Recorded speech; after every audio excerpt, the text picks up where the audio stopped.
feeling about today, man? You think the Spurs gonna win? Yeah, we got this, bro. You We got you got got this. it. We got this. We're gonna run. We're gonna run tables, bro. I saw you got faded up the other day, man. You were getting your hair cut. Yeah, yeah, sure did. Sure did. Yeah, yesterday, bro. I went to go get a fresh cut at my spot, Matador, Where and was then that one? Where's that one located at? they have 13 locations actually.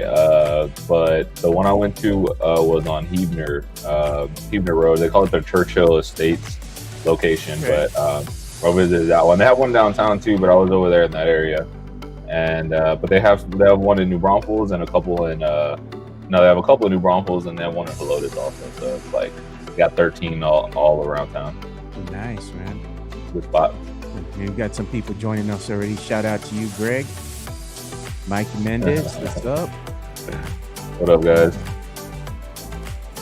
Myra's in the chat. Good morning, Myra. Thanks for joining us. Jason Garcia's here. Good morning. What's up, Myra? Alamo on the Rise, you're joining us tonight, or today, should I say. So, good morning. Good morning. I don't know, man. I'm feeling nervous about tonight, but I think they can win. I believe they can win. Yeah, bro. I think we got this one, man. I got it. We found our groove last game. You know what it is? Wemby needs to play inside the paint more, man. When Yeah, he plays absolutely. inside the paint, good things happen. Good Yeah, things. yeah, yeah. You gotta come out aggressive. Gotta get in the paint. The guards as well too. Gotta try and penetrate. Get in there. Open up the lob for Wemby too. And look at Eddie the Great says whenever he catches the show live, we win. Hopefully that'll continue today. Let's go, Eddie. Area 210, where the dreams don't fade. From the river walk nights to the Alamo shade. We rise together through the highs and the lows. Area 210, it's the life that we chose. We rising tonight Let's as the go. Spurs get ready to go ahead and face the Knicks in game 4. And you know what? I'm feeling confident. Eddie's feeling confident. Hell We're yeah, feeling baby. like a Spurs wins on the horizon, right, Eddie? Hell yeah, it is, man. It feels like the basketball gods want us to win, bro. There's the Gotham City over there is going crazy. They don't deserve a championship, bro. They don't deserve it. We do. You know what? I'm going to ask you a question, man. You saw this, and I know you were talking about it on your Insta. I saw you posting some videos. Yep. Spurs fans getting beat up on the streets of New York after the win, right? Knicks fans going crazy, don't know how to act right. They going out there to Bryant Park where they had their watch party and they just trashing the city, trashing the place, fighting with each other, beating up Spurs fans. I'm like, what are we doing, man? You know, Yeah. and then they're trying to, then they said they're going to cancel the watch parties. Then the mayor's no, we're going to go ahead and put the watch party back on at Madison Square Garden. Yep. So they're going to have strict security. It's going to be a ticketed event. So they just ruining things for themselves because of the way they act. Yeah. Hopefully they Absolutely. can bring it together tonight and act a little bit better. Stay classy out there. I mean, at the end of the day, it's just a game of basketball, man. You don't need to be going out there beating up on people because they're Yeah. not rooting for your team. We don't do that to them when they come over here. Come on, bro. No, we treat them with some good Southern hospitality. We'll talk mess. We'll talk mess, right? But that's what you're supposed to do. That's what you're supposed to do. You're not supposed to fake gangbang over your freaking team, bro. It's ridiculous because somebody's wearing the wrong jersey. That's so stupid, bro. And man, I really think I don't know. I believe in like energy, bro. You know, Yeah. I think that it created a whole lot of negative energy in New York City. Like I don't know. I think that's going to translate to the court. I mean, I don't know if anybody else thinks that way, but I think it's just bad vibes over there. Everybody's disappointed in them. Even New York City residents and fans are like, "Yo, that was too far. Like, what are we doing?" It's crazy, bro. Even We're their about own to go. celebrities calling them out, man. Exactly, bro. Exactly. You don't want that. You don't want all that negative energy over there, bro. We're gonna come out with this dub, and man, it's just like the Knicks are kind of like the Cowboys, bro. Like you know how like Stephen A. says like what can happen will happen, Yeah. bro. It's kind of like that for them, bro. It's the same thing for them, and they're this is what's happening right now. They're about to be the first team that loses after winning the first two on the road. And this was the news that broke yesterday, late kind of in the evening, early evening, Yeah. that Wemby is not going to be suspended. Everybody can breathe a sigh of relief across San Anto. They're not going to have to worry about Wemby being suspended, anything like that. Yeah, well, And the I think the news here is that there's no flagrant because that would yeah, have been his second flagrant, and at four you get a suspension. yeah. So So, it's points. It's by points, right? So right now yeah, he's got 2 points because he's already got a flagrant foul. So yep. he didn't need another two to get Oh, I see. suspended Okay, for the yeah, game. So since it's not a flagrant foul, there's no there. He's not going to go ahead and get suspended. He's going to be allowed to play. And come on, man. At the end of the day, are they really going to suspend him for this kind of stuff? I mean, he's drawing. He's the one that's bringing in the viewership, right? He's bringing in the ratings. yeah, Everybody wants to go and see Wemby. They want to see the Spurs Knicks. But Wemby's a big draw here. Let's not lie. So I yeah. think at the end of the day, the NBA's like, you know what? We'll look at it, but nah, we ain't gonna do nothing. So that translated into Knicks fans being salty again, right? So much Mhm. so that we had a whole bunch of stuff popping off here. I heard the chatter. It was all over, like New York and their media that they got over there. They're upset all over their airwaves, radio, everything. They're complaining about how come Wemby's not suspended, and they're just mad right now. Even the New York Post went out there and posted this, and it says that Wemby is going to be enemy number one over in NYC. He's the villain because of the push that he had on Jalen Brunson. But what they don't show you is that Jalen Brunson was pulling on his jersey the whole time, and he got tired of little man, and he said, "Get off me," He just gave him a little push, and Brunson goes ahead and sells it by flopping.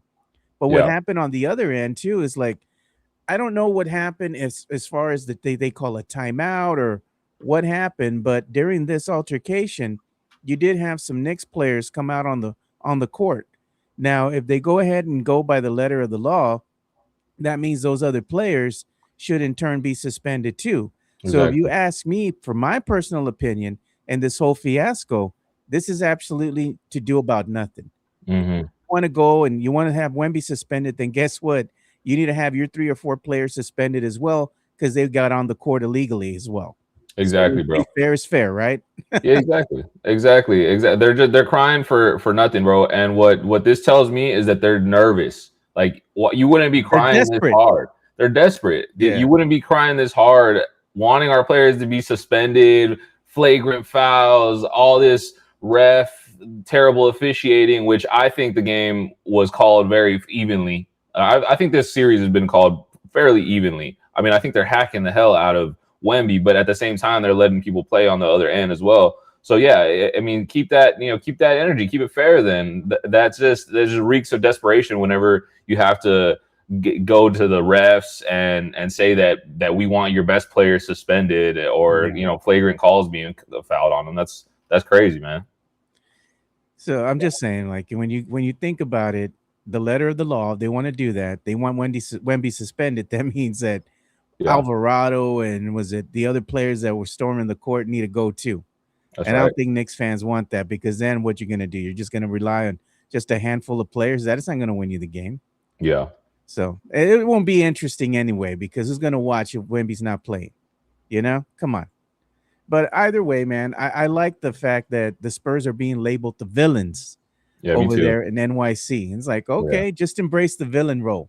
Go absolutely. out there and win this next game, bring it home, and that way they can go ahead and win game 5 in front of the hometown crowd. So you know what? The message is just like Sam Salinas is saying to all the New York haters and all the fans out there complaining, cry harder, ho. Cry harder. That's right. Right? That's right, bro. Yeah, I think, man, I think Wemby's gonna go in there. He had a great game last game, but I think he's gonna. I'm calling it this game. He's gonna have like one of those superstar games. He's gonna go off and he's gonna shut the city of New York down. The crowd's gonna be so mad at him. He's gonna be the new villain. I mean, he already is, but and Yeah. that's because he had a good game, not a great game last game. Whenever I think game 4 might be the game that he goes in there and creates he's going to be the next New York villain, bro. The next Trey Young. Yeah. Everybody's going to hate him there. If you look at the series right now against the Knicks, and you've seen how Wemby has played each and every game, he's Hmm. actually gotten better every single game. And this Yes. last game in game 3, he played a lot more efficient. He's getting a little bit more efficient on his offense. He's starting to figure things out with this New York Knicks, defense that they're throwing out there at him. He learned that he needs to play inside the paint a little bit more. You need to keep him thinking. And I think Wemby was a little complacent in those first two games, and that cost the Spurs to lose those games. If he gets in the paint a little bit more and he starts doing what he does, get the lobs, get those easy high percentage shots inside the paint, and then, make him think a little bit. You pop out, you also have a good jumper, you can go ahead and shoot a three. It keeps them guessing, and it makes their defense honest because now you're spreading the floor a little bit more and you're giving your other players a little bit more room to work inside the paint. I mean, we have some big guards in Dylan Harper and you got Castle. I don't think that Spurs fans realize how big these guards that we have on the team really are. Right. They're not going to get pushed around. They got some big bodies out there.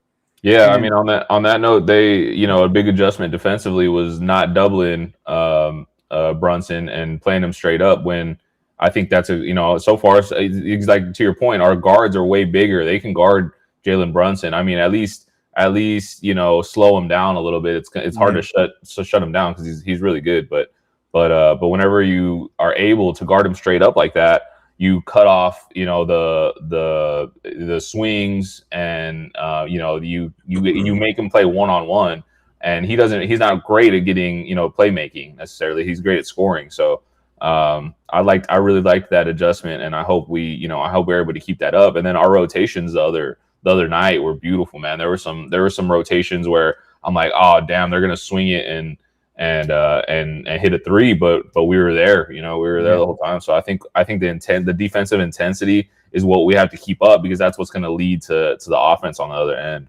Yeah, and if Spurs fans want to know who's officiating the game tonight, I got that for you as well. So these are your officials for Game 4. You got your crew chief.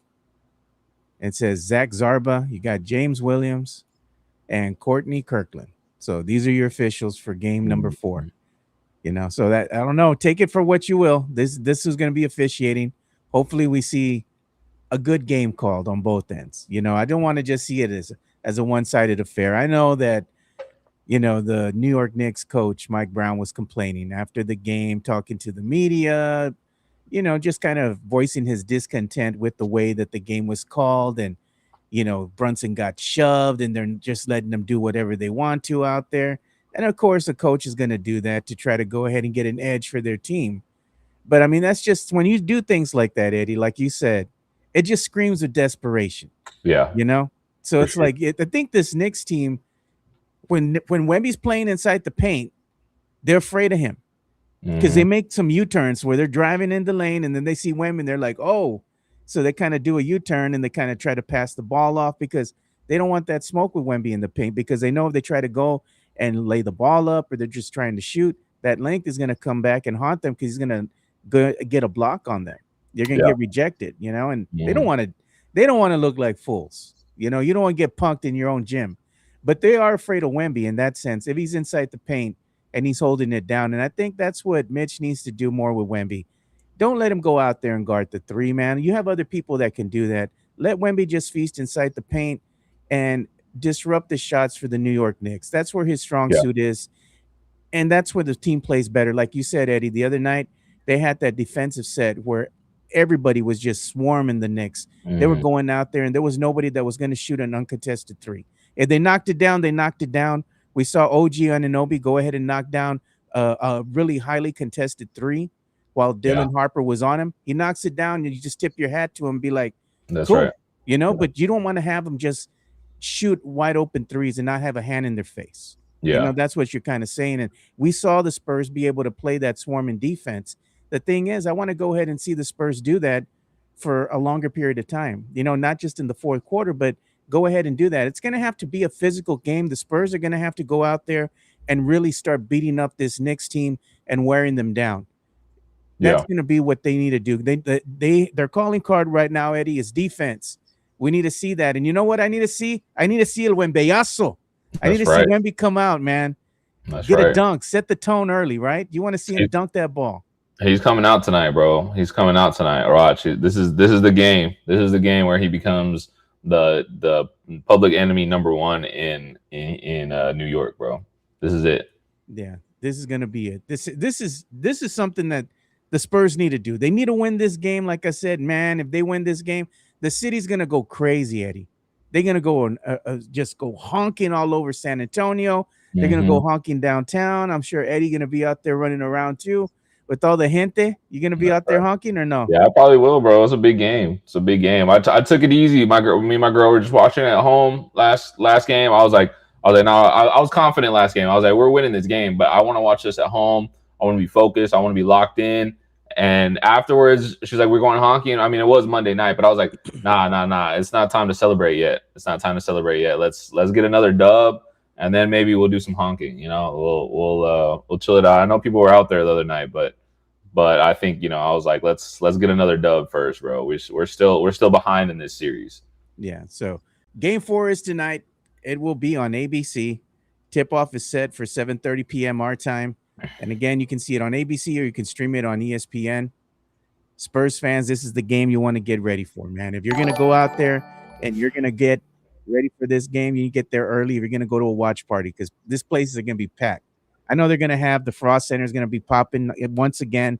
They're gonna have a huge Mhm. watch party there. The Rocket La Cantera, people getting there early to watch this game. Yep. The city is ready, man. They're ready to go ahead and have the Spurs even this series. And this is a pivotal game four. And there's gonna be even if the Spurs even the series, that game five, man, I'm gonna be at the coast and I'm gonna be hanging out with my friends, man. And we're gonna be Oh watching that game yeah, tonight. It's gonna get lit, dude. that's gonna be sick. Yeah, we're gonna have a That lot of fun. But hopefully we're gonna be celebrating that the Spurs are gonna be able to even up this series. And then from here on out, it changes, right? So you go back to San Antonio for game five, and then you have one more game over in New York City. That would be game six. If the let's say the Knicks tie the series, if the Spurs Knicks tie the series, it'd be game six at that point. And yep. then they come back to San Antonio again to finish it off in game seven. How fitting would that be if it went seven, right? And the Spurs come and they win the whole damn thing in front of the hometown crowd in San Antonio. Yeah, The city's that'd just be gonna go nuts. that'd be lit, man. Yeah, the city's gonna go crazy. The city's gonna go crazy, and I hope it happens. I hope it happens. I mean, shoot, I wouldn't mind just running four straight and winning in New York. That'd be cool, but I don't know if we're gonna get four straight. But man, yeah, if we were able to win this game, even up the series, end up back here in San Antonio for Game 7, man, that'd be lit. And also, I just wanted to share some of the numbers with you guys. Like how many people are actually watching this NBA Finals matchup, right? Between the Knicks and the Spurs. And it shows you right here from just this graphic courtesy of Hoop Central. The Knicks and the Spurs NBA Finals Game 2 was the most viewed Finals Game 2 in 8 years. It averaged 16.43 million viewers and it peaked at 19.42 million. Yeah, That's crazy, man. that's That's the draw. That's the Wemby effect right there as far as how much of a big draw he is, how many people want to see the alien out there on the court. Right? yeah, Whether you're a Knicks fan or you're a fan of the NBA, whether you're a Spurs fan, all eyes are on Wemby. Everybody wants to see Wemby. And I don't think we've had players, right, where they've garnered attention, like, let's say Tim Duncan or Tony Parker. You had Manu Ginobili, David Robinson, yep, but not to the effect, and we talked about this before, that Wemby the alien has, right? Like yeah, people gravitate towards Wemby. Like any arena that he plays in, the asking price for that ticket just went up because absolutely. you're seeing a rock star out there in Wemby, Box right? He office. is that draw. Hmm. So that's to me that's just wild still. Like we legit have like this NBA star that people want to come and see it. And you know what? He's a San Antonio Spur. Yeah, man, and That's he wild. wanted to be a Spur from the beginning. He manifested it too. It's awesome. Yeah, it's just I don't know. We're so lucky to have him, honestly. But yeah, I mean, to your point, I mean, he's international too, and then it's like we already had that kind of influence in France because of Tony Parker, and in Europe, you have your Spurs fans down there, and then all of a sudden he comes here, but even Wemby's even more international than Tony is. I mean, all of the European leagues and countries out there they want to see Wemby play. So yeah, it's not only is he box office here domestically, but international as well. Oh my God, man, this chat is going crazy here. But we do have some stuff coming in from the media share, so thank you all for sharing with us, and we're gonna go ahead and show this. You're talking about energy and all that. Look at That's this. right, bro. 24 quarter points Crazy. by the Knicks in that game 3, and look at 21 fans arrested, Eddie. Man, Come I'm on, telling man. you, bro, the energy, those vibes, that all feeds into the game, bro. All that's bad energy. I believe in karma, bro. That's all gonna have an effect on the game, and we're taking it tonight. Yeah. And then after that, bro, you're demoralized. If you're the Knicks, you win two at home. Your fans are already doing a victory lap. They're already like, if Fat Joe was on First Take, he was talking about, Yeah. man, I never thought I'd see the day we win a championship. And I was like, are you kidding me? Like, are you really talking like this right now? Like, you can tell they've never won anything before. That's why, like they're over here acting brand new and already taking their victory laps. And then you come back home, lose 2 games. That's gonna be bad, bro. Man, you sounded like my friend Myra at that right there. Don't act like you're brand new. Myra knows what's up. Man. She knows what's up. And look at this. This is another graphic they sent us from the media share. Toma Gotham. Hell yeah, there we go. There we go. Oh man, y'all wild today in the media share, dude. That's And funny. we got an incoming super chat we got to address. Money talk. Here comes the money. Thank you, Spurs, and we appreciate the incoming super chat. She goes, Dylan Harper's sister threatened to steal his dogs, and the Spurs didn't win. I saw that. I'm gonna go ahead and share that video too. They have a video of him talking with one of the, I think it's Van Pelt from ESPN after the game, and he's addressing that same thing that his sister told him if he didn't win game 3, she's gonna go over there to his house and steal his dogs. She was mad, dude. He probably had money right on the game. She's like, look, man, we can't lose this one. So I'm going to show the video. This is him addressing Van Pelt. Let's go ahead and play that. When you and I spoke, what was it, game 6 in OKC? You told me what your sister Mia said, like, Yeah. you can't lose tonight. And then I said, well, what if she says I want to go to the city? What was Mia's message before tonight? What was it? If you lose this game, I'm gonna go to San Antonio and take your dogs. What? What's that about? She loves dogs, and I feel like Well, you probably love you. I love my dogs. I have a dog. I love my dog. If someone threatened to take my dog, we'd I'm be playing as hard as I can. I'll be playing as hard as I can. That's Oh, funny, man. Hell yeah. dude. And that's what's up because they're from the New York area too, right? So I mean, that's what's up. That's cool that his sister's like rooting for us like that. She's What's up, trying to give Tony? him motivation. She's trying to give him motivation. That was funny to me, man. Oh, and here's the lockdown defense. So this is what you're talking about. And this is the video I wanted to share when you were saying, hey, man, the Spurs, you like what they were doing the other day when they were playing that lockdown defense. And this is what it looked like. Anthony Towns' hand and then try and get some movement around him. I mean, they're going to go to one of their favorite sets, it looked like, but Josh Hart couldn't deliver this ball. It's a great cut right there by Shamet, though. Good ball movement. Towns fakes a 3, finds Brunson, an extra pass. Shamet off the bounce inside. Toma. By Wemby. That was great. That was great defense. That's what you want to see. But I want to see that for the full 48 minutes. Can you imagine if the Spurs were just dogs and they just attacked the Knicks from the get-go, man, like that? They would be giving them trouble all night. They wouldn't have an answer. This would be a blowout. It's time for one of those games, bro, because throughout the playoffs, you've seen us have games like that we just controlled it from the beginning. Like I hope game 4 is like that. Is if we come out strong, play that type of lockdown defense, make those rotations, have Wemby playing like that free safety role, and then just get our offensive, if you have that feed into our offense, like I think it's time for one of those games. I think the Knicks fans don't understand how good the Spurs are. Like they probably didn't even watch the Western Conference. They focused on their easy path to the East and then through the East and then and didn't watch too much of what was going on with the Spurs. But man, it's about time for one of those games because now that we have the Knicks figured out a little bit, I feel like we can have one of those games. We had them against the Thunder, who I think are a better team than the Knicks are. Obviously we had them against the the Wolves and the Blazers as well too. So it's just time for one of those games where we control it from the beginning to the end. I think this might be the game. I hope so. I hope so as well, man. Like I said, it all comes down to how well this team's going to play. I think they're inspired by the way they played in Game 3. I think that's going to translate into Game 4. They just need to come out and match energy, right? They need to come out with a lot of energy. They got to withstand the barrage that the Knicks are going to want to put on them right out the gate.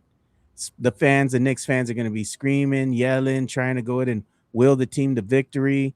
Of course, Victor Wembanyama is going to be the center of attention, and that's fine. Let the officials look at him. Let them scrutinize everything he does, because you know what? Maybe Cass will go off. Maybe Harper go off. Vassell go off. Got somebody else. Champagne start knocking down threes right out the gate. Now you have to look at somebody else. So it's like it don't matter. Go ahead and look at Wemby all you want, but as long as somebody else is going off, now you got problems. Yeah. Right? Because you need them to get going early. That's what I'm saying.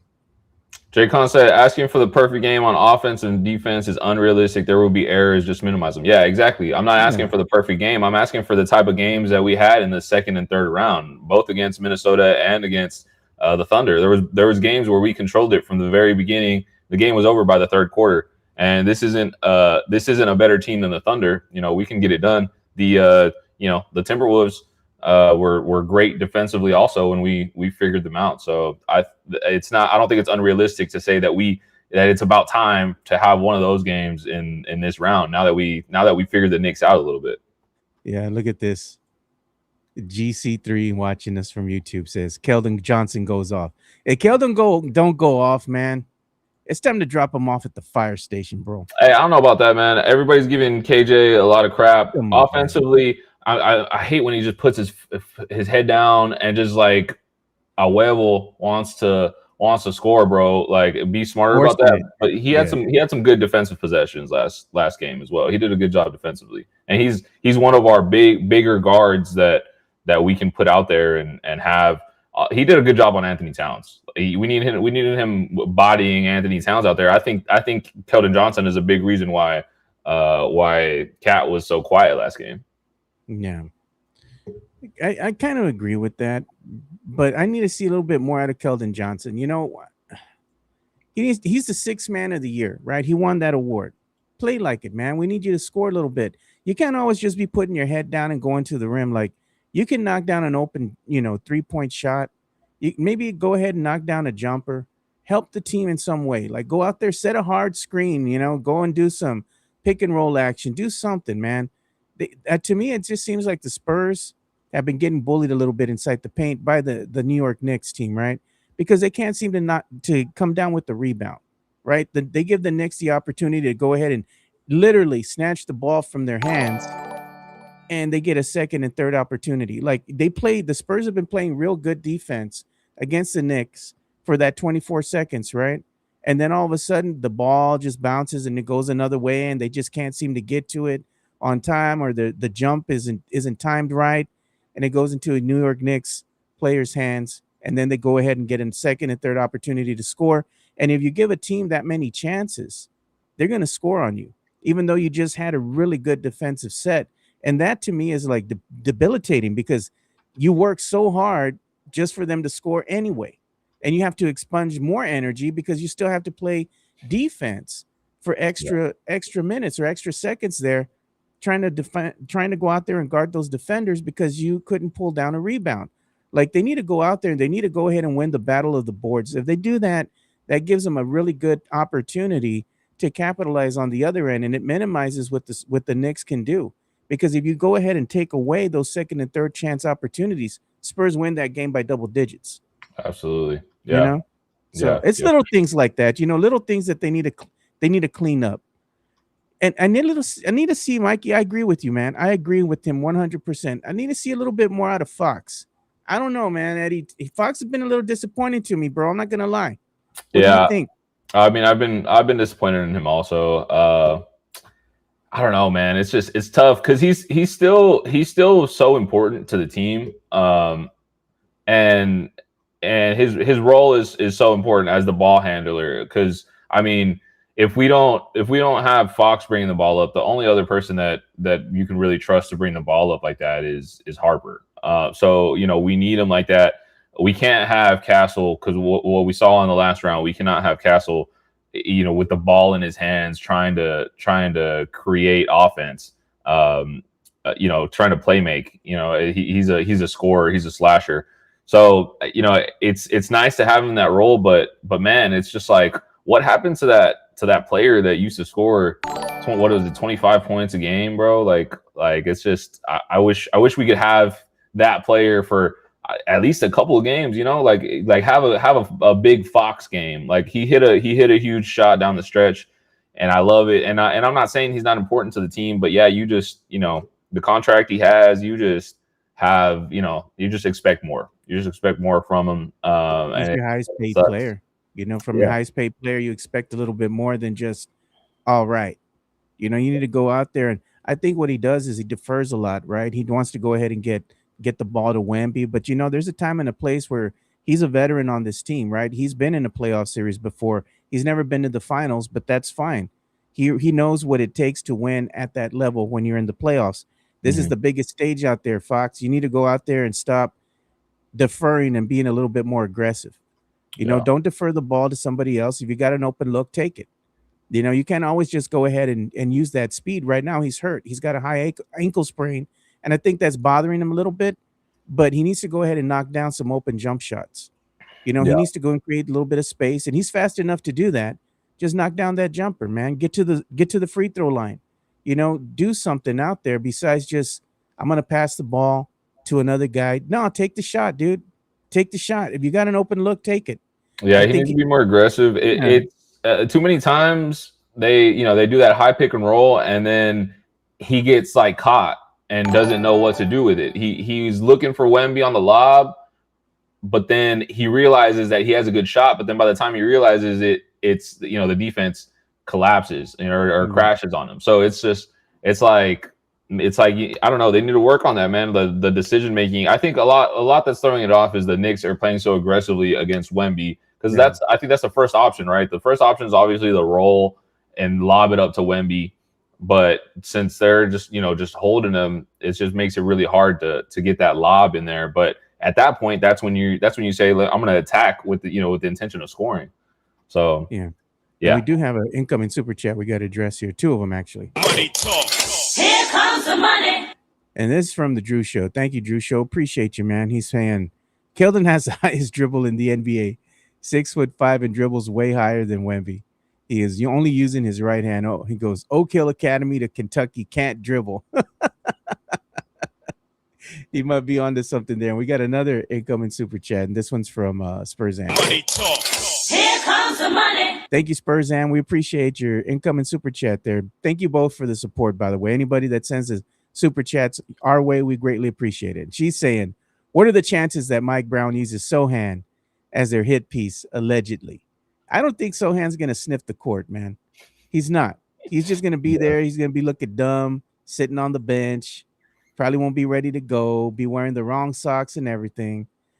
He's not going to be out there to play. I mean, if he goes out there and play, what is he going to do? He's a detriment to the team because he really can't shoot. And if you foul him and you send him to the free throw line, we all know he's not going to knock them both down. He's better off on the bench. And I dare say that if you look at him in another season, you know what his name's going to be? Gone. He ain't even going to be in the NBA anymore. He's going to be out there with the Shanghai Sharks or somewhere in the Euro League or playing for a Turkish team. He can be out of here, dude. He's not NBA material. And we got another incoming super chat. Money talk. Here comes the money. And there's another one from the Drew Show. Appreciate you, Drew. It says 7 years ago, Keldon should have been dribbling the balls everywhere, not carrying llamas. Too late now. Call the fire station captain and drop him off. Let's do it, Drew. Let's put him in the car and let's drop him off. He better have a good game tonight. And look at Spurs and says, Joe, he took that shot at the end of the game like you wanted. Como te enojas? No, man. I didn't want let's say Wemby take that shot when they lost by 1 point. I think that should have been Fox to take that shot. That's just me. Yeah. Yeah, or he should have rolled to the bucket instead of like that pick and pop. I mean, he had a good look. He should have hit that anyways. He had a good look, and you give it to him again, I bet you he knocks it down. But I mean, in hindsight, here that wasn't a good play. I'm just saying, you knew that all eyes were going to be on Wemby. They didn't want him to touch the ball. They were going to go ahead and guard him and be really aggressive with him. I think at that point in time, maybe you pass the ball to Wemby and then he kicks it back out to Fox and let him take the shot. I bet you he makes it. And let's go ahead and play this video. I saw this video earlier today, and they were talking about exactly what I was talking about, what all Spurs fans have been saying. Wemby needs to play inside the paint. And look at this was former Spur Danny Green talking on ESPN about this same scenario. Let's hear what he had to say. Relentless, right? Yeah. He was intentional with everything he did. Like, no wasted motion, setting hard screens, rolling hard to the basket, making his teammates. And the guards, you got to give a lot of credit to Castle, Fox, Harper. Like, them attacking the paint also allowed him to be more open, those other guys to be open. But he let it be known. He set the tone, getting in the paint, dunking the ball, pushing guys around. I don't care, I got nothing to lose. Said keep elbows above the head. But he did all those little things they need to do to set the tone in this game. And it opened up the floor for everybody else. And you see Champagny getting into the mix. Vassell knocking down a 3 or 2. Castle, he started getting open. So it was a collective effort, but it always starts with him. And when he touches that paint, it's a lot of trouble for the other team. So it's exactly what we've been saying. When Wemby touches the paint and plays in the paint, it's a problem for the Knicks team. It's a big problem for them. Because, like I said, now you have the other players that are going to start going ahead and going off. Champagny, Vassell, Keldon, you're going to have Harper, everybody. Yeah. But Wemby needs to go ahead and play like that again. Live in the paint, Wemby. Don't be scared, dude. Don't play scared. He can't be just camping out at the 3-point line. He needs to go. The thing is that this is what upsets me, Eddie, is that in the beginning of the game, Wemby was playing inside the paint. He was getting lobs. He was going out there disrupting that, let's say, defensive intensity for the Knicks as they were trying to crash the board because Wemby could tip the ball out and use that length to kind of help the Spurs maybe get a rebound, right? An offensive rebound.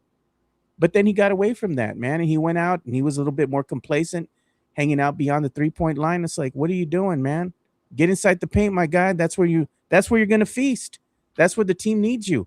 If you want to win an NBA championship, sometimes you got to grow outside your comfort zone, right? And I know that might not be his strong suit. He might not like playing inside the paint. But if you want this team, the San Antonio Spurs, to win a 6th championship, you got to play inside the paint. That's where you make your team better. That's all I'm saying. And I think a lot of the Spurs fans here agree as well. And I know you agree with that as well, but we just need to see more of it. We need to see more of that, Eddie. That's all I'm saying. Tonight, I want to see El Wembeyazo. I want to see him get inside. I want to see him push Jalen Brunson down again. I want to see him get a block. I want to see him put somebody on a poster. Keep that aggressiveness, bro. Yes, it's great. That's that type of energy, bro. That's what we need. That's what we need. And the team feeds off of him. It starts with Wemby, and that's where it goes from there. If they feed off of Wemby, the aggressiveness, the assertiveness that he comes out with is what they need to happen. And I agree he needs to get down in the paint, but so does everybody else. Whenever Harper, Castle are getting to the paint, that just opens up things for the rest of the team. So I don't know if we need to necessarily force it down to him. He needs to get down there. He needs to work the paint. I don't know about forcing it to him necessarily down there because if we can get a high pick and roll, get to the bucket, even if there's a dump off opportunity or if there's a missed layup, alley-oop opportunity, Yeah, exactly. An oop opportunity, missed layup, that he can still go and clean that up, So that's what we need to do. That's what we need to get to the hole. We need to stop taking these dumbass threes, just and bailing the New York defense out. That's what we need to do. We need to get to the hole, get to the bucket. That's funny that you said that, man. Because they do a lot of stupid threes at times because they try to cheat the defense. Yeah. And they get frustrated and bothered by the New York Knicks zone, right? In order to combat the zone, you got to knock down shots. Either you're going to be aggressive and go to the rim and get sent to the free throw line, or you knock down some jumpers. It doesn't necessarily have to be threes, and that's the thing. They try to cheat. They go ahead and they shoot these stupid, ill-advised 3-point shots, right? Get a high-quality shot, man. Pass the ball around the perimeter. Just don't stand around. Add some fluidity, add some motion to your offense. And that's what's going to open up the 3-point line for us too. Like that's whenever you work the ball around, you get to the hole, it's not there. You dish it out, swing the ball around the perimeter. That's how you open up the offense. You know, that's how you get it clicking. That's how you get it going. Yeah, I like this comment from the Drew Show. Joe, is the Toyota Corolla still on blocks tonight, or do you get an oil change and new tires from Discount Tire? I think the Corolla, which is Harrison Barnes, has had enough rest, man. They need to put my guy in, dude. Go and get some minutes, give us some points, do something. You know, he needs to go out there and show some veteran leadership with that bench unit because, man, I got to tell you, Eddie, the bench has been disappointing in this series. They need to Yeah. show up, man. If the Mhm. San Antonio Spurs bench can show up in this game, that could be the difference maker. But they just haven't been very consistent. I don't know what's been going on, or they just haven't gotten in rhythm to get those shots to go down. They need Yeah. to figure it out, man, because they really could use some production off of the bench tonight. I know Harper comes off the bench and that's cool and all, but you need the other complementary pieces to put up some type of point production. Cornette, I'm looking at you, my guy. Come Yeah. on, man. Like, do something. Need some Give us help. a couple points. Give me 4 points, 5 points. Do something out there. You know, they need to put the Corolla in there. I think he's ready to go. I think he's ready to go for tonight. But Yeah, I mean, he always comes in and gives us some good minutes. yeah, Defensively, also, you know, he's aggressive out there. So, you know, working him in there, I think is a good idea, and he could hit a corner three, easy as well. So we'll see. yeah, and we had some video here I was gonna play for you guys. Hey, And real quick, Joe, I wanted to address somebody up here was like, downtown Eddie, stop smoking that reefer, bro. I don't even smoke, bro. I know what y'all are saying about my eyes. They're always low. If you go you if you got little go eyes, man. if you go look at my videos, and I've addressed this on my social media because people are always like, yo, do you Damn. just like record your videos like stoned every time? And I'm like, bro, I don't even smoke because like it makes me anxious and paranoid. Like I don't smoke at all. So my eyes are just like this. Just like it's my content. Just accept it, bro. I've tried opening my eyes, but then it looks all weird, bro, whenever I like open them. So This, my eyes just stay low, bro. that's just the way Eddie looks, man. That's Like just he's the way I not look. stoned, dude. Damn, man. Leave Eddie alone, man. He's just doing his thing. He's not stoned, dude. That's just how he looks. I get that on my social media all the time too. Oh my god. And then they're asking where's Mike. Mike's actually on vacation right now, Jonathan C. He's over in Europe somewhere. I believe he was in Spain right now. He's on his honeymoon. So he'll be coming back probably next week. But for right now, he's going to be enjoying his honeymoon. And then he'll join us next week when he comes back to the States. That's why we've had guests on right now. Myra's been in here. We've had Sean join us. We have Downtown Eddie joining us right now. So I'm going to play this video, though. This video was something that I saw on Run It Back. Um, and this is their podcast with Michelle Beto and all that. And they were Parsons was talking about, do we have the best duo in the NBA? And Wemby and Stephon Castle. So let's hear what he had to say. By the way, Wemby and Castle, first duo to each score 20 or more points in a finals game. That's the youngest duo to do it in league history, which, God, I love that. There's no real question here. Just how great is like that? No, but You just love that seriously. your team is good and young? I mean, it's kind of awesome. But as far as duos, young duos in this league, like I don't know who I'm putting ahead of them at this point. I mean, no, they're in the NBA Finals. And again, you can throw in Dylan Harper and talk about a big three of young guys Good that Lord. are elite, and the future is bright, the present is bright. This team, they do it all. You rarely see a team that's so young buy into the philosophies of team basketball Sure. and defense and extra pass and little plays, charges, dive on the floor. And these guys, they do it. They're selfless. They don't care whose number is called. If I got a good shot, if Vassell has a better shot, I'm kicking the ball to him. They play the right way. I love the way Wemby started off this game aggressive. We always talk about it. He sets the tone. He did that last night, He really dunking does. everything, being aggressive, being vocal. Like, that's the type of leadership that I want to see out of Wemby in Game 4, because they're going to need that to kind of tie this series up. So that's what he's just talking about. Mhm. And that's cool, man. Like you see the growth of Wemby, right? And that duo between Castle and Wemby, they have that chemistry, man, where they know. They just look at each other and it's like, oh, Wemby's going for the lob. I got him. You know, Wemby just looks at Castle. Castle can just sense that off of Wemby, like anticipate what he wants to do, where he wants the ball. And that's a good duo to have, that good tandem, that good chemistry that you got going between these two players. Yeah, I love it, man. And Castle's also just a dog, and he could just go get a bucket too. So like that's what's awesome. Like it doesn't it takes the pressure off of Wemby, especially for like a game like last game. I mean, obviously Wemby came out ready to play, but the fact that you have Castle being aggressive as well too, and getting to the hole and dunking on him, that just takes so much pressure off of Wemby and opens him up a little bit, and they can feed off of each other. And man, bro, it's just I think like I've said before, bro, people, we're in the NBA Finals now, but people like are still sleeping on the fact that these are third and second year players. Yeah. Like it's kind of unheard of. Imagine how good they're going to be, in a couple of years. Well, once Castle, man, if he develops a consistent 3-point shot, and then he could clean up like his turnovers, bro, he's gonna be amazing. Oh yeah, man. Definitely he will. But we're gonna go ahead and pause real quick. We're gonna give a shout out to one of our sponsors. We're gonna start with the Hard Rock Cafe San Antonio, and then we'll talk about the event that we're gonna be doing with the Hard Rock here coming up shortly. So we'll be back here in about 30 seconds. The Hard Rock Cafe San Antonio is Riverwalk dining at its best. With great scenic views along with its amazing collection of rock memorabilia, there is something for everyone. Enjoy happy hour weekdays from 3 p.m. to 6 p.m.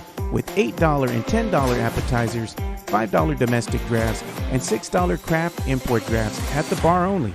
Try some of the Hard Rock Cafe's legendary steak burgers, or my personal favorite, such as the grilled salmon or baby back ribs.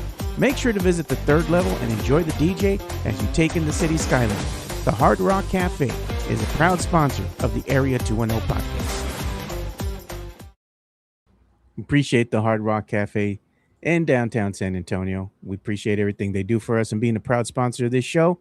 And one of the things we're going to wind up doing, you're invited too, Eddie. You can join us, man. We're going to have our last event with the Hard Rock Cafe, and that's going to be the NBA draft watch party. We're going to have free swag bags and do some giveaways there.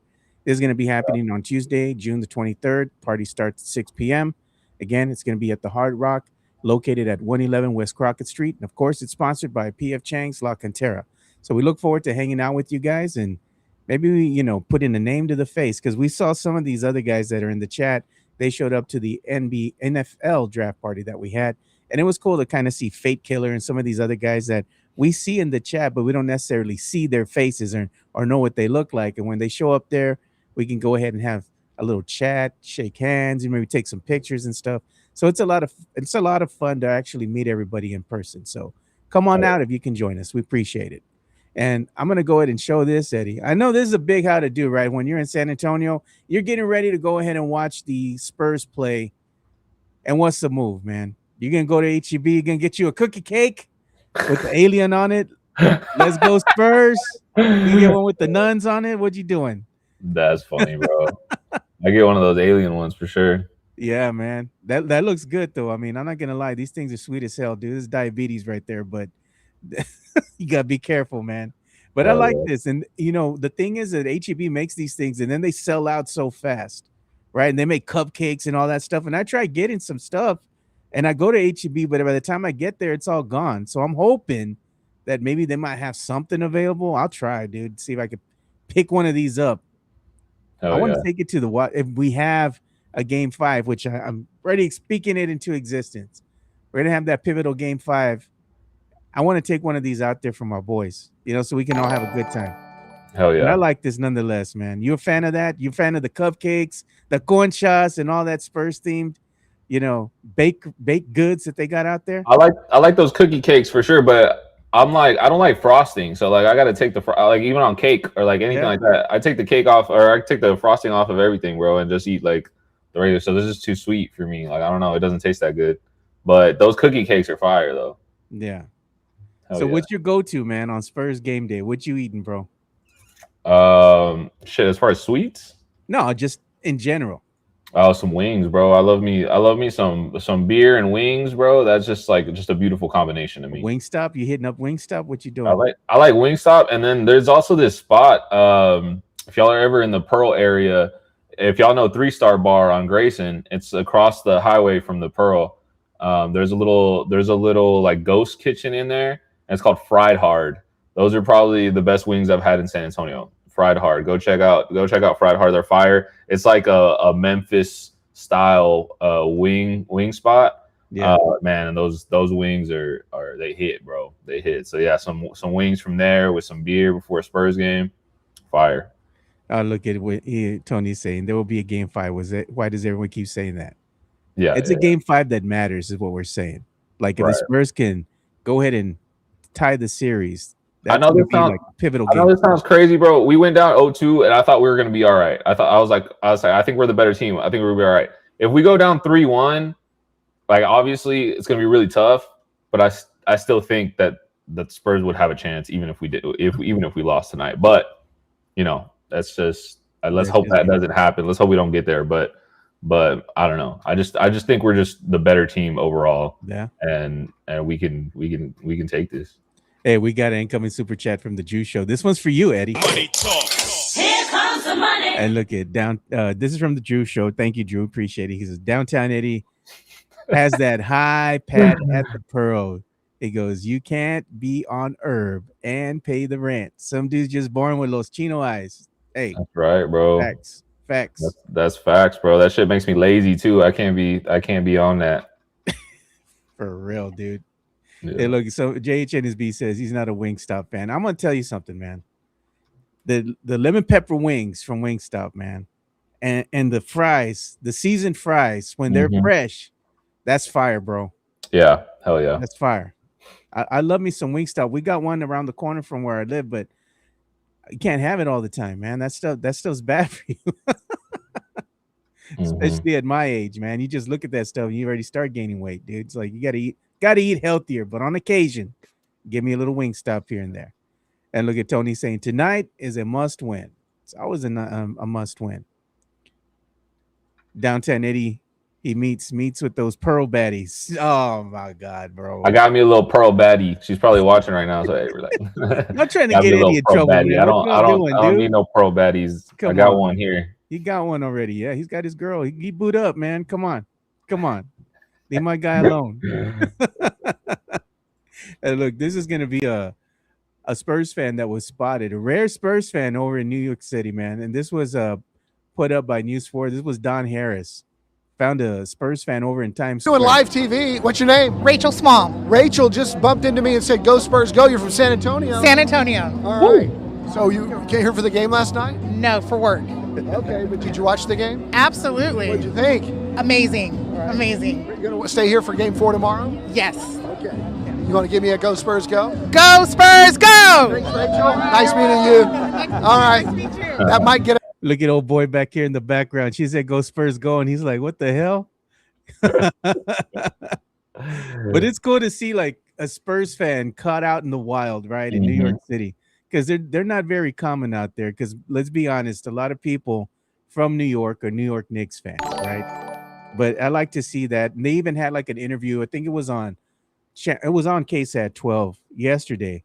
They had Myra Arthur and Ernie Zuniga, and they went out there and they were interviewing a resident New Yorker, right, who's been a New York fan his whole life. And the only reason that he converted to a Spurs fan is because he met his wife, and I guess she was from San Anto, and she was a Spurs fan. So he went ahead and converted over to being a Spurs fan, and he's never looked back since. So they kind of interviewed him, and it was cool to kind of hear the story and all that, you know. So I like those little stories with the Spurs fans. Like, why are you a Spurs fan and you're in New York City, you know? Yep. Yeah. We also got another incoming super chat. Money talk. Here comes the money. And this one's from Eddie the Great. Eddie, or Jason Garcia, should I say. Thank you. And he's saying, Eddie, fit right here in Portland. They said you would fit right in Portland, because that's where Jason's at right now. He's in the great Pacific Northwest. Everybody got low eyes over there, or was that what you're saying? Yeah, because they be smoking over there. Because it's legal, you know. In certain areas, it's legal. Over there, it's illegal. It's legal. Yeah. And Mikey says, Joe, would you ever convert to a Rockets fan? No, man, never, bro. I ain't gonna show my belly like Mike. I ain't Mike, bro. I'm gonna stay loyal, dude, to where I come from. I'm always gonna be a Spurs fan. I don't care where I wind up at. Yeah, like I said, like you said, the story is cool because it's on, you know, it's on the Spurs side, right? He converted to a Spurs fan. That's dope. But like same time, if somebody did that, like, you know, went to New York and switched fans, for teams, I'd be like, "What the hell are you doing, bro? Don't forget where you're from. You're from over here, baby." Yeah, exactly. But I mean, old boy changed his loyalty because he got married, and he's just like, you know what? I'm gonna go ahead and make my wife. He goes, happy wife, happy life. Because I guess the wife Yeah. wasn't having it, him being a New York Knicks fan. So he had to change over to a Spurs fan. And he's like, you know what? I like it. So okay, I get that. I feel that. Yeah, man, the Spurs pride is dope, bro. A funny story that happened like recently. So I was in a fraternity in college, right? It's not like one of the white frats, it's like a Latino frat, So Okay. we have chapters all over the country and stuff, and like everybody's real cool. And like, so whenever you travel somewhere, you could always hit up like the brothers from that state or that city and like basically stay with them or whatever. Well, anyways, the one of our fraternity brothers from New York was trying to get some tickets in San Antonio, but he couldn't because of like the geographical limits. Yeah. So he hit up the group chat in Texas and was like, "Yo, can somebody buy me these tickets?" Everybody was like, "Hell no, hell no, we ain't buying you no tickets, boy." Like, sorry, I know we're fraternity brothers and everything, but at the end of the day, you got to be loyal to the Spurs fans. And I was like, I was glad that everybody said no. I was like, hell no, I ain't buying no New York Knicks fans some Spurs tickets. Come on, bro, for Game 5, you tripping? They're gonna, even though they're like, hey man, you're my brother, but no. Yeah, no, hell no, no. And you know what else they're saying no to? They're saying no, like I was saying, to a lot of these other watch parties over there in New York City. And like I said, this was the mayor was kind of at odds. There were disagreements over the plans for the watch parties outside Madison Square Garden for Game 4, but they went ahead and came to some type of an agreement. Mayor Madani, New York's mayor, said that he's going to approve a ticketed Madison Square Madison Square Garden watch party for Game 4. So there you go. They're going to be out there full force again. Just don't be a Spurs fan and walk out there, man, unless you want that smoke. Yeah, facts. That's because the mayor hates the cops over there, bro. He's like, yeah, go do the parties, bro. Fuck our cops. Yeah. Oh, my And you bad. also had some other people like they were kind of like speaking out against all that and telling the mayor to get the city under control and whatnot. But when you have that many people, man, going crazy like that, it's hard, dude. Yeah. They're acting a fool, man. But somebody was asking about Coach Pop, and they wanted to know if Coach Pop had boarded the flight and followed the team. Well, here you go, man. This is something that came by way of a full court pass on the X. And they're saying that Greg Popovich boarded the Spurs flight to New York to deliver a passionate rallying cry before Game 3, per Sam Amick. It said Pop spent 10 minutes addressing the entire team and 20 more minutes speaking individually with players while sitting next to Wemby. So if y'all had wanted to know if Coach Pop had made the trek to New York, there's your answer. So everybody still loves him, Coach Pop, right? The Coach Pop is still very influential in this team, even though he's not the head coach. Him, spending time addressing the team and also taking the time to talk with these players, I think it's a nice touch, man. I love me some Coach Pop. Mm-hmm. Yep. Yeah. Been using him like a secret weapon, bro. Whenever we need him. He's Bring still him out. imparting his knowledge, so that's a good thing. Yeah. Yeah, for sure. I wonder if he's like over there, like if he stayed over there or what. And look at Spursam was saying, Fat Joe was saying he was against New Yorkers attacking Spurs fans, but he was at the Frostbank Center and he was messy. He's all pedo. And then some videos I saw, he's all pedo over here after Game 2. He was, man. They're out there getting dumb. And look at my boy Alex that says he's ready for the beach. I'm ready too. Let's go, baby. I can't wait till Friday, man. I'm not going to be doing no show on Friday either. I know some of my friends would be like, hey, let's go and do a show. We get there early. We leave from San Antonio early, like at 6 or something. We get over there to Corpus. We set up and we could do the show from the beach. And I'm like, bro, I've been doing this for like 10 years already, man. Like doing podcasting. And then I've been doing this show like 5 days a week. Like, bro, I need a day off. I don't want to be at the beach having to go ahead and be on and perform for everybody, and give good takes and talk about sports. And I just want to drink a beer. I want to sit down and I just want to enjoy the view of the beach and the waves rolling in. I was about to say, if I was you, if I was at the beach, I'd be faded by 10 a.m. already. So bro, I facts, man. I said, man, if I wake up at 6 o'clock in the morning and you see a beer in my hand, Mind your business. That's right. Mind your business. On the beach, baby. Beach time, baby. That's what I'm talking about. Money talk. Here comes the money. And we got another incoming super chat, and this one's from the Jew Show. He goes, "You need Perbama and all those dips who sold their tickets Permaban. Permaban." He says, and all those dips who sold the tickets to New York fans. Jerry O'Connell. I remember I saw him in his videos. He got tickets to the Gordo kid from Stand By Me. Well, Jerry O'Connell, he actually got his tickets to go and see the game from some third-party ticket vendor called TickPick, right? That's who was sponsoring him.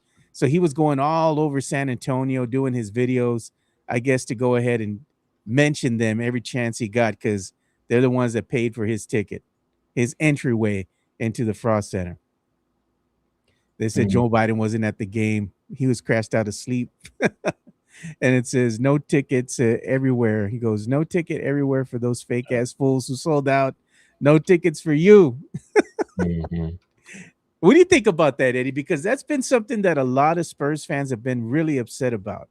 Yeah, right? The amount of New York Knicks fans that invaded the Frost Center. They brought so many tickets to the game, right? That they even had them in here by the busload. They had chartered buses bringing in these fans. What do you think about that? I think it's crazy. Like I still don't understand why. I don't know. I guess I haven't looked into it far enough, but there is those geographical limits, right? The 150 miles or whatever it is. Yeah. How are these people getting tickets? It's the season ticket holders that put them on those third party websites or something like that. Is that how they got tickets? I don't understand. Yeah, it's like that TickPick and all that, those third party sites, because you got like SeatGeek, you got Ticketmaster, right? So these season ticket holders go and sell their tickets, right? And those are like official resale markets, right, that you can go ahead and do. Yeah. But if you go beyond that, the Spurs front office, right, all these guys that work up there, they've been following these fans, selling them on those third party sites to kind of circumvent that you can't go ahead and buy tickets, right? If you're out of state, if you're out of the 150-mile radius bubble that they have in place, right? So that's the rules that they put in there so they can go ahead and stop this thing from happening. But again, the season ticket holders went to these other third-party sites, and that's when the Spurs front office was following them and actually seeing, okay, these are the tickets they have for sale here. We're going to track these down to the actual season ticket members, and they started revoking their season tickets for next year. So they got an ugly notice from the Spurs saying that they're not going to be season ticket holders anymore, and they're going to have their season member privileges revoked, and they're going to be refunded any money that they have already put in for their tickets for next season. Dang. Well, I mean, I hope that had an effect on Game 5. Like, I hope there's less Knicks fans in the building for that game. I don't know. Maybe does that prevent them from, or does that stop them from doing it again for Game 5? I don't know. Yeah, I hope it does. They're going to still do it. I still would think they're going to find a way for New York Knicks fans to go ahead and still buy those tickets on the third party market, because what's happening is that it's the allure of the ticket price itself, right? So if you're a season ticket member, you probably are paying like maybe somewhere in the neighborhood of maybe $300 for an upper level ticket, even though they're going for maybe twice that much or 3 times that much. And if you're in the lower bowl, you're probably going to pay a little bit more than $339 or whatever to get your ticket for the game. But those tickets, because they're in the lower bowl, they're probably going to be worth at least $1,000 or $2,000, Yeah. And they're like, hey, only spent this much for my ticket. I want to make a profit. And sometimes they'll have more than one set of tickets, right? They'll buy, I don't know what the limit is. It might be only maybe 4 tickets that they can purchase. So they buy their set and they buy another set, and they're like, hey, I'm going to sell these on the third party market, and I'm going to use that money to pay for my tickets, right? Yeah. So that's the mentality, but trying to cheat the system gets them in trouble. So I hope it was worth it if you got that stack, because you lost your season ticket privileges for next season. So in hindsight, it wasn't worth it. You should have sold those tickets on Ticketmaster or something and made a little bit less money, and instead of trying to cheat the system, it's kind of like food stamps for money, Eddie. You get caught eventually. Yeah, bro, for sure, man. Yeah, it's embarrassing. It's yeah, you should be ashamed of yourself if you're a fan and did that. I mean, these people probably aren't even fans. They're probably in like for the money anyway. But yeah, that sucks. I just hope there's not as many Knicks fans in the building for Game 5. Yeah, I hope so too. And we also got another incoming super chat. This one's from Jason Garcia. Money talk. Here comes the money. He's calling the Spurs fans out. He says, "Changa to all those who sell your tickets. Be a real Spurs fan and go to the game or donate to the Spurs None." Facts. So you know what? You can also donate the tickets to a family, right, that has never gone before, or kids that never gone before, right? Never gone to a game before. What a heck of an experience, right? For somebody who's never gone and then they go and check out an NBA Finals game. You talk about a core memory unlock. That kid will never forget that. You know, that's making the Spurs fan. That's the next generation of fan right there. You could do something like that and have an impact on fostering the next generation of Spurs fan. Just saying, man. All right, so let's go ahead and give some love here. Let's give some love to PF Chang's San Antonio, and we'll come right back in about 30 seconds. PF Chang's La Cantera, San Antonio's premier destination for dinner, date night, or happy hour. Enjoy one of their signature dishes, such as the Singapore street noodles, sesame chicken, or Chang's spicy chicken, or their infamous Chang's chicken lettuce wraps, which are delicious, by the way. You can enjoy all this while you're dining in an Asian-inspired atmosphere. And make sure to enjoy the new outdoor patio and try some of PF Chang's signature cocktails and drinks during happy hour, Monday through Friday from 3 to 6 p.m. PF Chang's La Cantera is a proud sponsor of the Area 210 podcast. So shout out to PF Chang's La Cantera. We appreciate them sponsoring the show. And don't forget that today is Wednesday's Wines Day. So that means that you can get your bottles of wine and champagne half off all day, every day on Wednesday. So make sure if you go out there to the PF Chang's location at La Cantera that you tell Sean Quintero, the Area 210 sent you. So we appreciate you guys. And next thing I'm going to do is I'm going to show a video that I saw of Draymond Green. He preaching the same thing, Eddie. He's saying that Wemby needs to get inside the paint and stop floating. So let's go ahead and hear what he had to say. And even watching him from last year to watching him this year, he floats less. You know, he doesn't float as much this year as he did last year. So I'll give him credit, right? You've worked on that, you've gotten better. But in order to take the next step and the next step, he's going to have to continue to figure that out more and more. Castle's going to get better. Dylan Harper's going to get better, which means they're going to require the ball more and more, which is going to require him to float less and less. And he's going to have to figure out what ultimately makes them the best and most dangerous team they can possibly be. And when you're that high a percentage at the rim, I thought it was beautiful last night. At the rim, dunk, dunk, dunk. Oh, all right, I'm going to step out and take a three now. Beautiful. Love to see that because he has an incredible jump shot, right? Like, so we don't just want to see him do away with the three.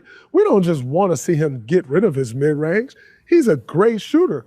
But when you're shooting that three, when you're shooting that mid-range, that win goes to me. Whether you make it or not, don't really matter.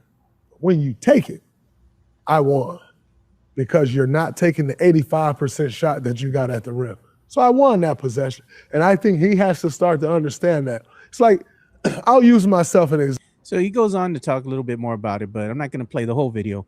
But he's saying things that we already know. Good things happen for the team when he plays inside the paint. And we saw that happen in Game 3.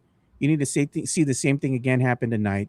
And these are things that NBA players are pointing out to Wemby's game. And the scary thing is, too, like I was telling everybody yesterday's show, is this, Eddie. We still haven't seen this team peak, right? Even though they're in the NBA Finals, you haven't seen the peak version of Wemby yet. And that's scary. You haven't seen the peak version of Harper. You haven't seen the peak version of Castle yet, right? These players have not peaked because they are so young. Even Carter Bryant, for example, he hasn't peaked. This is his rookie season as well. When these young players start to peak, maybe when they start getting at 26, 27 years of age, they can be a scary team, man.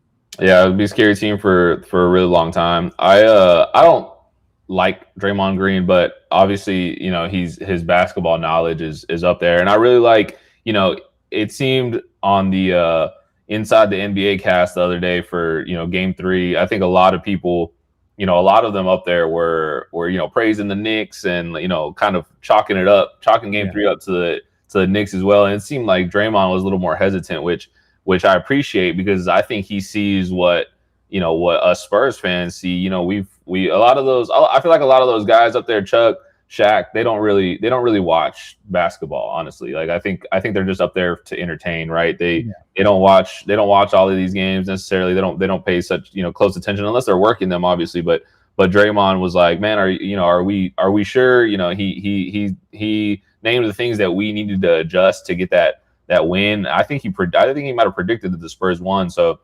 and then everything he was just saying in that video is what we've been saying, but he articulated it very well. He brought up that good point as our young guys.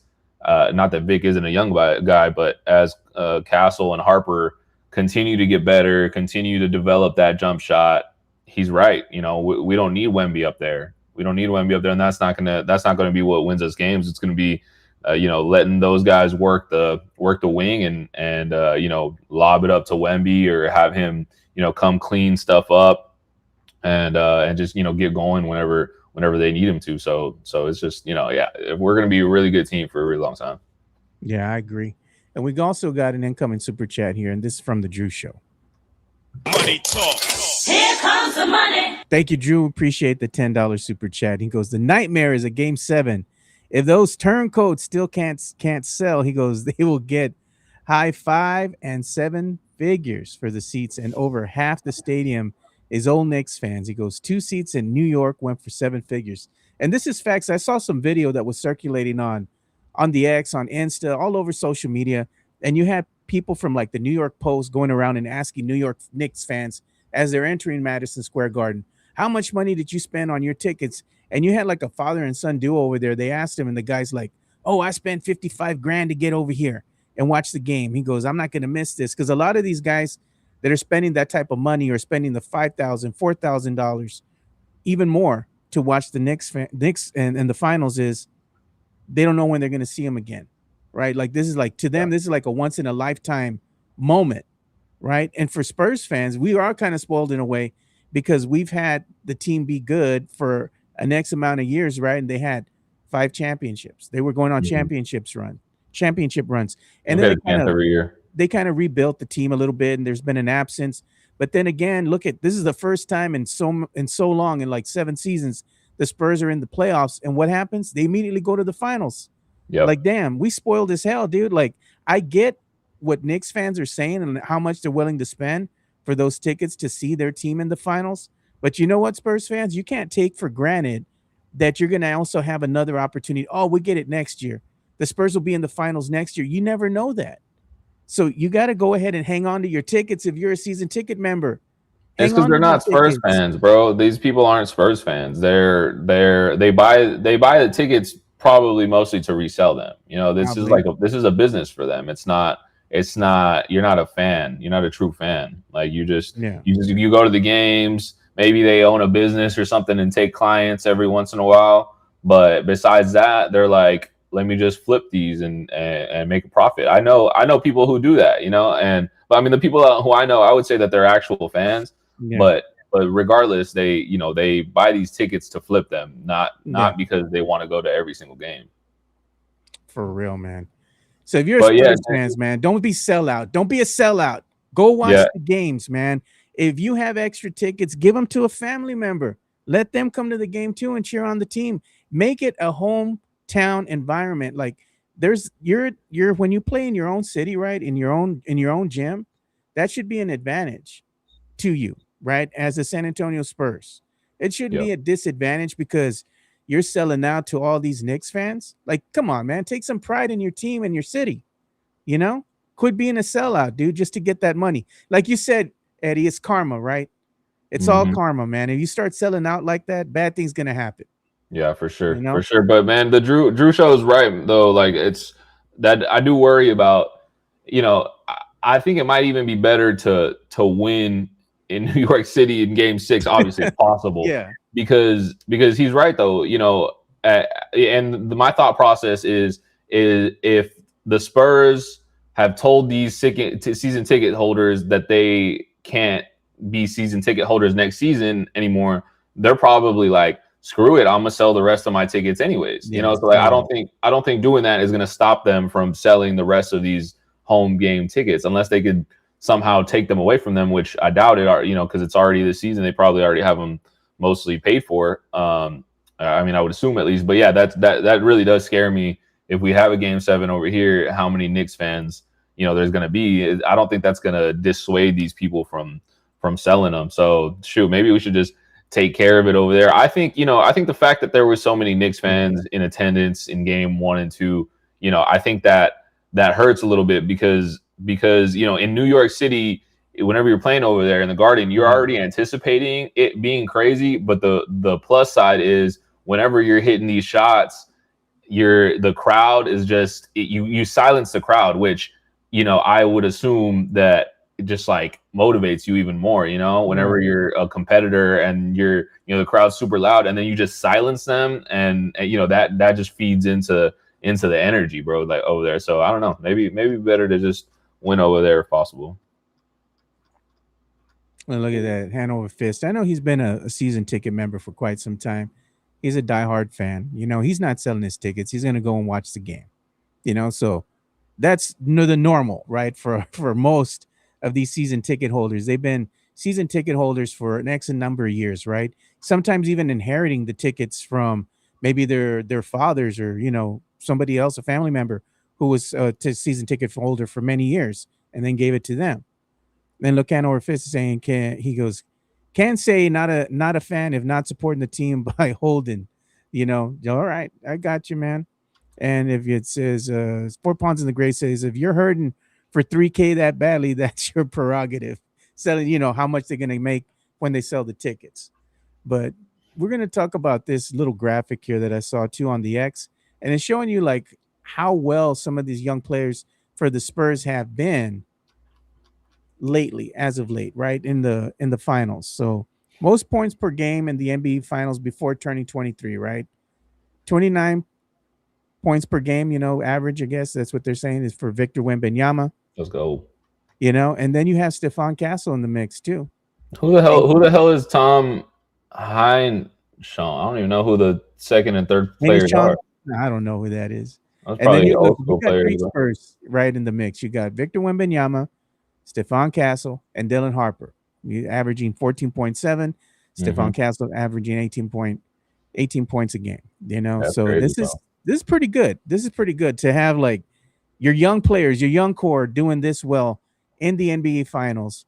And again, this is their first trip to the playoffs, right? And then for them to go on this run that they went off in the playoffs to get all the way to the NBA finals. That's pretty darn good. Like we like to say about Dylan Harper, that boy good. That boy good. Yeah. Oh man, they're still calling some of these Spurs fans out, man. He goes, what is STM? Season ticket members. That's what it stands for.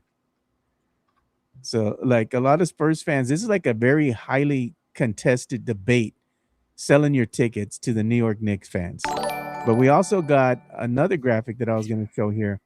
So for every Spurs fan that gets mad at Castle, myself included, and we focus on the bad things that he does, it seems like we don't focus on enough of the good things that he does. Who's we? This, right? In the 2026 NBA playoffs, you have Stephon Castle leading the pack at 132, right? He has 132 assists already in the playoffs. That's pretty darn good, man. And De'Aaron Fox, again, another player that, you know, Spurs fans like to go ahead and be hard on, myself included. He has 113 assists in the NBA playoffs this season. That's pretty darn good, man. That's pretty damn good. Yep. You know, and that's all I'm saying is like, I know that we look at Fox sometimes and we're like, man, why is he doing that? He doesn't have that experience yet. You know, you got to give the kid some time to cook, man.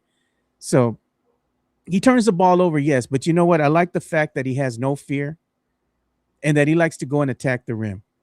Yeah, absolutely. You know, and when he can get it going, he can get it going. He can knock down a three, he can knock down a jumper, but let's give it some time. Like when he gets a little bit older, right? He gets a little bit more seasoned and his game starts to go ahead and really come to him. And he adds all these other tools to his offensive arsenal. I bet you Spurs fans are going to be like, oh man, that's my guy. Yeah. know? Yeah, for So sure. just be patient. Just be patient with them. And we got another incoming super chat from the Drew Show. Money talk. Here comes the money. The Drew Show is saying, "Yeah, sell your ticket, make your money. That's the last ticket you'll ever pay." Bye. He goes, "Fair play. You're permanent ban forever." Yeah, that's the price you pay once you get caught selling those tickets on That's that right. third party market. So thoughts here as we start bringing the show to a close, Eddie. I know your heart's telling you that the Spurs are going to win tonight, right?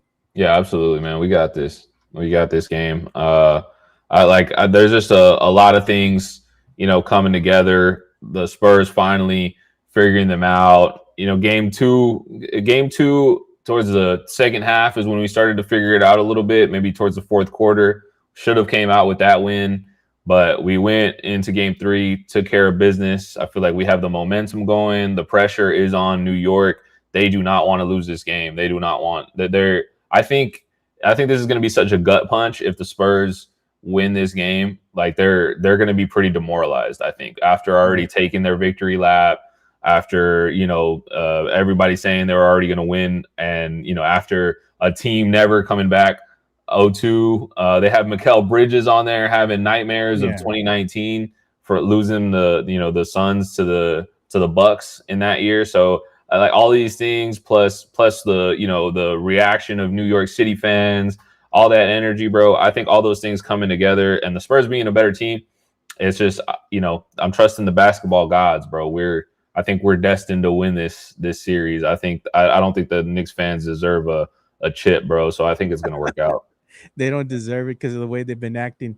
But if the Spurs Terrible. just stick to the game plan, right? And Wemby gets inside the paint a little bit more, and the Spurs start knocking down some shots, right? They start playing that aggressive style of defense. They're just going to wear out the Knicks team. Even if they start the game hot, the New York Knicks come out hot. If the Spurs can just stick to their game plan and play their style of basketball, I think they're going to be just fine. I'm looking forward to the Spurs even in the series tonight.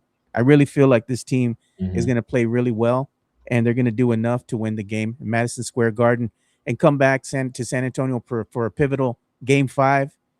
And how fitting would it be after all that nonsense has been going out there in New York? Yep. Spurs come back home and they win again, Game 5 in front of the hometown crowd. That's what I'm looking forward to. Me too. So I hope you all stay safe out there, man. You go honking, make sure it's ethical honking. Don't be going crazy out there. Be classy, not trashy. San That's right. Antonio, let's show those New York Knicks fans how we celebrate here in San Antonio. So right. For Downtown Eddie, I'm Joe Garcia. Thank you guys for watching another episode of the Area 210 podcast. We'll be back tomorrow, hopefully celebrating the Spurs win. And if the Spurs win tonight, we'll probably be doing an after show. So I'm going to go and hit my girl Myra up and see if she'd be able to join me like she did the last time. So we can go ahead and give you like 30, 40 minutes of our time and talk about a Spurs victory, hopefully. So until tomorrow, you boys stay safe. We're out. Peace. Later, y'all.